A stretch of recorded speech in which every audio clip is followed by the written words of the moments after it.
Okay, magandang umaga sa ating lahat, mga minamahal kong mga kapatid at sa mga ating taga-subaybay. Purihin natin ng Diyos. Amen? Amen. Amen. Okay, pagpatuloy na natin ang ating paksa sa ngayong umagang ito. Kung nais ninuman na maging dakila o una, ay dapat lingkod at alipin ng iba. So, kung gusto nating maging dakila, mga kapatid, ay kailangan tayo'y maging lingkod. At kung dapat tayo'y una o namumuno, ay dapat tayo'y alipin ng ating ng mga iba. Okay? So, ito malalim na turo ng ating Panginoong Jesucristo. Okay? So, mukhang hindi nangyayari doon sa mga may matataas na tungkulin na sa tingin nila sa sarili nila ay dakila sila. Na sila'y namumuna, ngunit iba naman yung inaalipin. Okay? Dapat sila yung kung sino yung namumuna o namumuno, yun yung alipin ng iba. Pagpatuloy natin, ayon sa turo ng ating Panginoong Jesucristo sa Mateo 20:20. Lumapit kay Jesus ang asawa ni Zebedeo, kasama ang dalawa niyang anak na lalaki.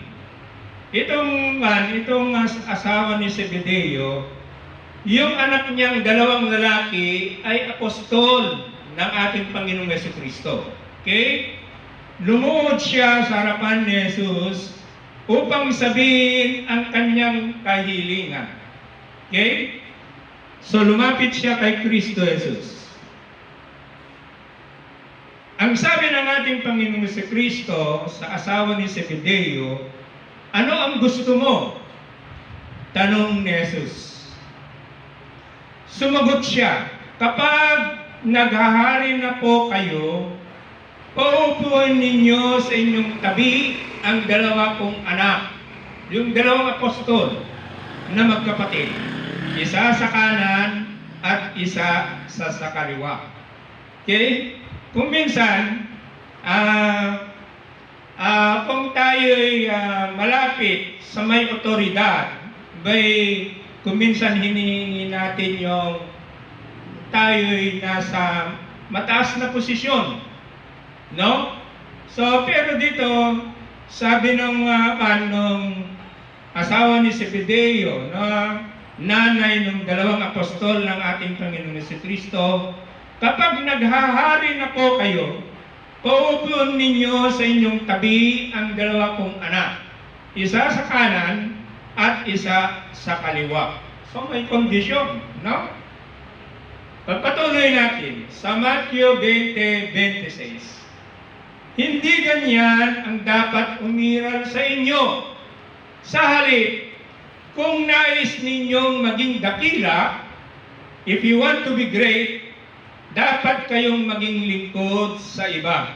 So if you want to be great, you must be the servant of all. No? Tulad ko, no? I want to be great, but I have to serve you. Ganun yun. Sa mag-asawa, kung ang asawang lalaki gusto niyang maging dakila, kailangan siya'y maglingkod sa kanyang asawa at sa kanyang pamilya. Okay? Ganon din, vice versa sa mga babae. Kung gusto ng asawang babae, na dakila siya doon sa kanyang pamilya, kailangan paglingkuran niya ang kanyang pamilya. So, yun yung ibig sabihin yung application yan. Okay? Now, I repeat, kung nais ninyong maging dakila, dapat kayong maging lingkod sa iba. Okay? Pagpatuloy natin.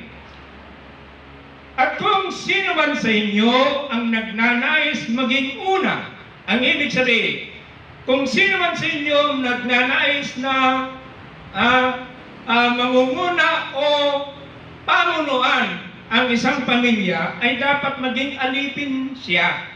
Alipin ng ng kanyang pamilya. So, ibig sabihin, talagang naglilingkod yung mga nangunguna. At alam natin, ang magulang ay sila yung mga nangunguna doon sa loob ng kanilang pamilya. Okay? Pero sa gawain ng Panginoong Jesucristo, okay? So, si Brother Rolando, hindi ako yung pinaglilingkuran, kundi ako ay lingkod ng mga kapatid natin. Kayo, na mga kapatid ko, kayo ay aking pinaglilingkuran. Okay? So, nakita ninyo yun sa paghahanda ng ating pagtitipon. Alam ninyo kung paano ako naglilingkod. So, ganun ang isang gustong maging dakila. Okay? So, maglingkod tayo kung nais natin maging dakila sa ating kapwa, tayo'y maglingkod.